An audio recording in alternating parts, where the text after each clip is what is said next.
ఎందుకు పెట్టకూడదు? మా కార్పొరేటర్లతో అంటే బయట ఏం నడుస్తుందంటే కాంగ్రెస్ చెప్తారు కాబట్టి అట్టకట్ట వేయడానికి మీరు చూస్తారు. 13 తారీఖు నాడు కేఆర్ఎంబి 13 తారీఖు నాడు కేఆర్ఎంబి కృష్ణా రివర్ రోడ్డు మీద ఏదైతే ఉందో కృష్ణా రివర్ మీద మేనేజ్మెంట్ బోర్డు ఏదైతే కేంద్ర ప్రభుత్వం వేసిందో దేనికైతే రేవంత్ రెడ్డి గారు తెలంగాణ ప్రభుత్వం ఇవాళ దారుణంగా సాగిలపడి తెలంగాణ ప్రయోజనాలను తాకట్టు పెడుతూ మరి ఇవాళ సంతకాలు పెట్టారు.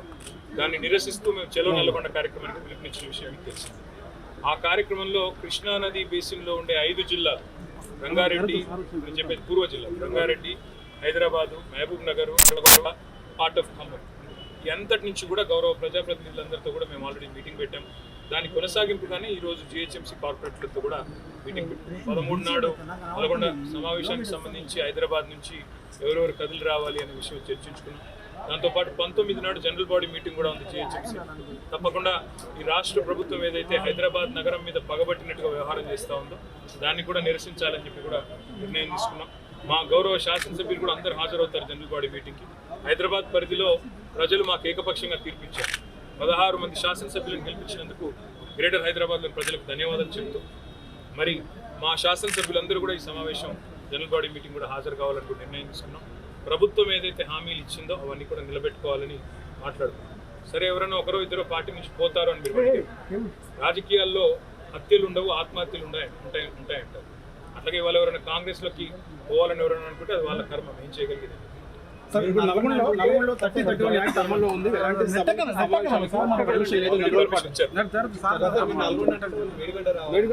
అదే చెప్తున్నాను, వాళ్ళు ఇంత మేడిగడ్డ కట్టిందే కేసీఆర్ గారు, కాళేశ్వరం కట్టిందే కేసీఆర్ గారు.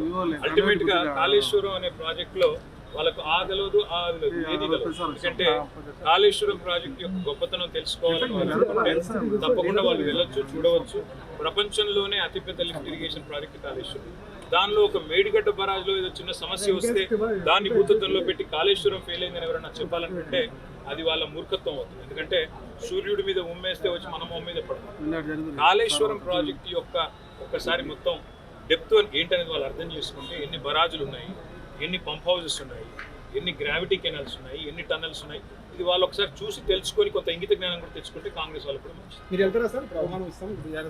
మేము కట్టిందే మేము స్వామి, వాళ్ళు చూడాలి, మేము కాదు చూడాల్సింది.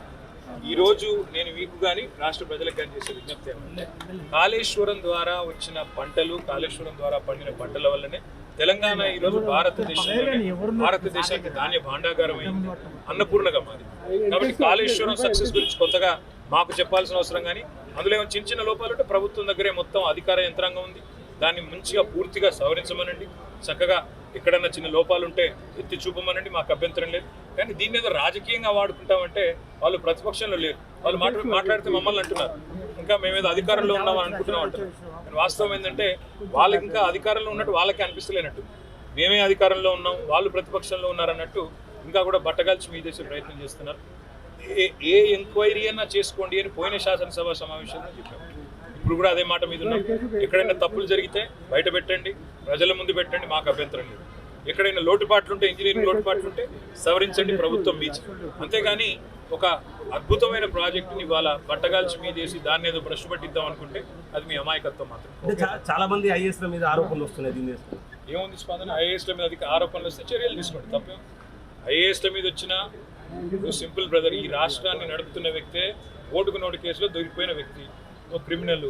ఇక ఆయన క్రిమినల్ ఆలోచనలు తప్ప వేరే ఉండవు. ఆయన ఒకవేళ ఎవరి మీద అయినా ఏదైనా చర్యలు తీసుకోదలుచుకున్నా, ఎవరినైనా ఏదైనా చేయదలుచుకున్నా నిరభ్యంతరంగా చేసుకోవచ్చు. అధికారం వారి చేతిలో ఏమైనా చేసుకోవచ్చు. అంటే నేషనల్ ఛానల్స్ సర్వేలో మళ్ళీ ఏ నేషనల్ ఛానల్ చాలా ఏదో మీకు తెలియదు, నాకు తెలియదు.